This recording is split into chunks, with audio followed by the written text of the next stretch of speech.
The 70s in New York were one wild ride, from the avant-garde art of Andy Warhol to the edgy sounds of punk rock. It was a crazy, kinetic decade that redefined pop culture, and artist Duncan Hannah was in the middle of it all.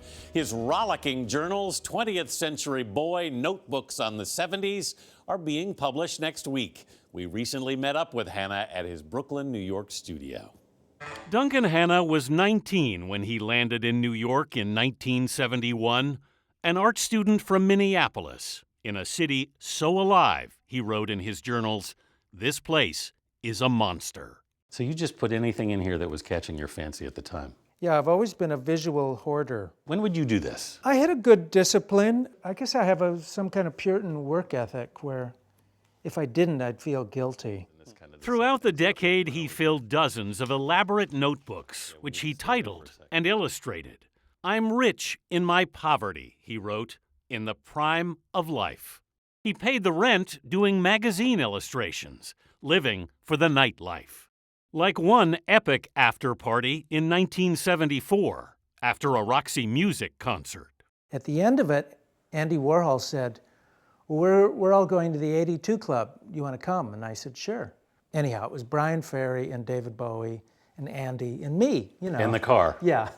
What are you thinking at that moment? I was thinking, wow, am I dreaming? The next thing he remembers is waking up alone in an abandoned Harlem apartment building. With no idea how you got there? No, in my party clothes, I had a bow tie, and why would I be on the 5th floor? I mean, maybe the 1st floor, but the 5th? That story seems to sort of symbolize the high and the low of the 70s Well, yeah, in one. that's it. It went from the most glamorous to the most tawdry, all in the space of 12 hours. Hannah became friends with Warhol. I brought Andy to CBGB's to see the Talking Heads because I thought he'd like them, and he did. He thought they were really cute. And he said, oh, do you think they'd like to come to lunch? And I said, yes, I think they probably would. And he attracted the interest of another prominent artist. And he spread his arms and said, Dali is here.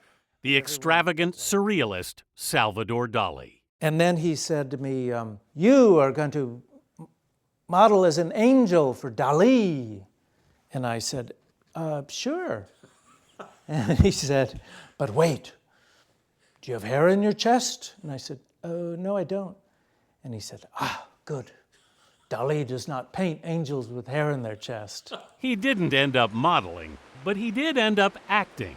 Rico, you ready to take my picture? In underground films, like Unmade Beds. My name is Rico. Debbie Harry's in it. She's very good. I was not very good. Did you like being an actor? No, I appreciate good acting.